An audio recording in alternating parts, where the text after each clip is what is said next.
एक समय की बात है, भगवान गौतम बुद्ध अपने शिष्यों के साथ बैठे हुए थे और उन्हें उपदेश दे रहे थे।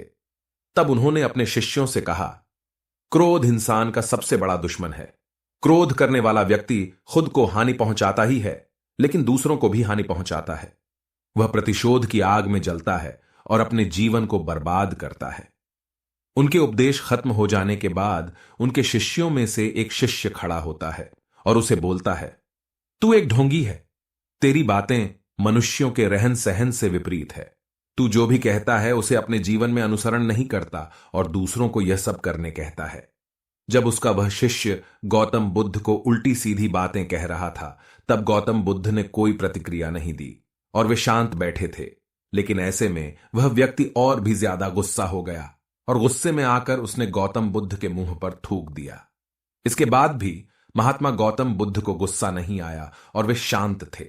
उन्होंने अपने चेहरे से थूक को पोंछा और वह चुपचाप बैठ गए। यह सब देखकर उस शिष्य को समझ नहीं आया कि वह क्या करेगा। गुस्से में आकर वह उस जगह को छोड़कर चला गया और अगले दिन अपने घर पहुंचा। जैसे ही वह अपने घर पहुंचा, तब तक उसका दिमाग शांत हो चुका था। दिमाग के शांत होते ही उसे इस बात का एहसास हुआ कि उसने कितनी बड़ी गलती की है। उसे पाप हुआ है। वह खुद को मन ही मन कहने लगा, यह मैंने क्या कर दिया? मैंने महात्मा बुद्ध का अपमान किया है। ऐसा पाप मैं कैसे कर सकता हूं? मैंने बहुत बड़ी गलती कर दी। मुझे जाकर उनसे माफी मांगनी होगी। यह कहकर वह तुरंत ही गौतम बुद्ध के पास चला गया, लेकिन गौतम बुद्ध उस स्थान पर नहीं थे। ऐसे में वह शिष्य जगह जगह भटक कर उन्हें खोजने लगा। जैसे ही उसे महात्मा बुद्ध मिले तो वह उनके पैरों पर गिर गया और उनसे कहने लगा, मुझे माफ कर दीजिए, मुझसे गलती हुई है। मैंने आपका अपमान किया है। मैंने यह बहुत बड़ा पाप किया है। यह सब देखकर गौतम बुद्ध ने उससे कहा, शांत हो जाओ, क्या बात है, मुझे बताओ, तुम कौन हो? गौतम बुद्ध के यह पूछने पर वह शिष्य चौंक गया। वह सोचने लगा कि महात्मा बुद्ध मुझे कैसे भूल सकते हैं? मैंने तो उनका अपमान किया था। यह सोचकर उसने महात्मा बुद्ध से पूछा, मैं वही शिष्य हूं जिससे कल आपका अपमान किया था, और आप इतनी जल्दी मुझे भूल गए? महात्मा बुद्ध ने उस शिष्य से कहा, मैंने तो पहले ही वह स्थान छोड़ दिया है और तुम अभी तक वहीं खड़े हो। तुम्हें अपनी गलती का आभास हो गया है। तुम पश्चाताप कर चुके हो।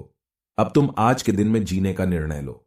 यदि तुम बीते हुए कल की बातें याद करके परेशान रहोगे तो तुम्हारा वर्तमान और भविष्य दोनों बिगड़ेंगे। तुम अपनी गलती से सीखो, उसे दोहराने की जगह आज को सुधारो। हमें कल की बातों को कल में ही रखकर आगे चलना चाहिए।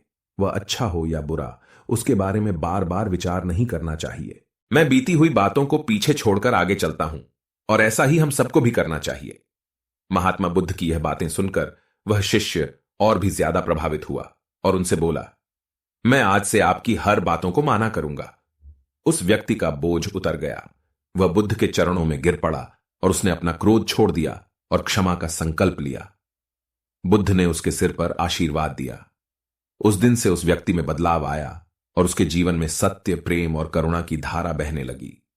इस कहानी से हमें यह सीख मिलती है कि क्रोध करना इंसान के लिए सबसे खतरनाक है। यह मनुष्य का सबसे बड़ा दुश्मन है जो उसे बर्बाद कर सकता है। इसीलिए मनुष्य को कभी भी क्रोध नहीं करना चाहिए। हमें यह भी सीख मिलती है कि बीती हुई बातों को हमें भूल कर आगे बढ़ना चाहिए। अगर कोई मनुष्य अपनी बीती हुई बातों पर ज्यादा ध्यान देता है तो उसका ध्यान पूरी तरह से भूतकाल में लगा होता है और वह इंसान कभी भी आगे बढ़ने की ओर विचार नहीं कर पाता। इसीलिए हमेशा पुरानी बातों को छोड़कर आगे बढ़ने की सोचे। हम सब जानते हैं कि क्रोध हमारे जीवन में विपरीत परिणाम ला सकता है, इसीलिए इसे संयमित रखना आवश्यक है। और इसी बात को ध्यान में रखते हुए गौतम बुद्ध ने हमें अपने उपदेशों के माध्यम से एक महत्वपूर्ण संदेश दिया है। बुद्ध भगवान ने कहा है, क्रोध ऐसी आग है जिसमें क्रोध करने वाला दूसरों को जलाएगा तथा खुद भी जल जाएगा। यह बात हमें समझनी चाहिए कि क्रोध हमें नुकसान पहुंचाने के अलावा खुद को भी हानि पहुंचा सकता है। जब हम क्रोध में होते हैं, हम निरंतर तनाव में रहते हैं, मन अस्थिर होता है और हमारी निर्णय लेने की क्षमता प्रभावित हो जाती है। क्रोध हमारे रिश्तों को भी नुकसान पहुंचा सकता है। जब हम क्रोध में होते हैं तो हम गुस्से में अपने पास वाले लोगों से बदले की भावना रखते हैं और उनसे अन्यायपूर्ण व्यवहार कर सकते हैं। यह हमारे परिवार, मित्र और समाज में दूसरों के साथ अच्छे रिश्ते बिगाड़ सकता है। इसीलिए हमें क्रोध को संयमित रखना आवश्यक है। बुद्ध भगवान ने हमें दिखाया है कि शांति और सुख का मार्ग क्रोध से होकर नहीं जाता है। वास्तविक शांति और सुख का मार्ग अंतर्मन की स्थिति के माध्यम से प्राप्त होता है। बुद्ध भगवान ने हमें यह भी सिखाया है कि हमें पश्चाताप करना चाहिए और गलतियों से सीखना चाहिए। जब हम पश्चाताप करते हैं तो हमारी अज्ञानता और दुष्कर्मों के प्रभाव से मुक्त होने का मार्ग खुलता है। हमें आत्म संयम का विकास करना चाहिए और क्रोध को संयमित रखने के लिए ध्यान और मेधा का विकास करना चाहिए। मेरी प्यारी साथियों, क्रोध हमारे जीवन के विपरीत परिणाम ला सकता है।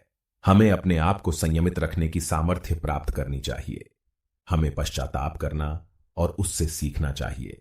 हमें शांति और सुख की ओर बढ़ने के लाए और क्रोध को नियंत्रित करके अपने जीवन को सुखी और समृद्ध बनाने के लिए प्रयास करना चाहिए। गुस्सा करके हम अपने सामने होने वाली चीजों को सिर्फ एक तरह की नजर से देखते हैं और कई बार ऐसा व्यवहार हमें वो चीजों और नजरियों से दूर रखता है जो कठिनाइयों का सामना करने में सबसे जरूरी होते हैं।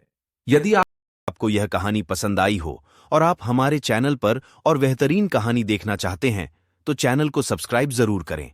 धन्यवाद।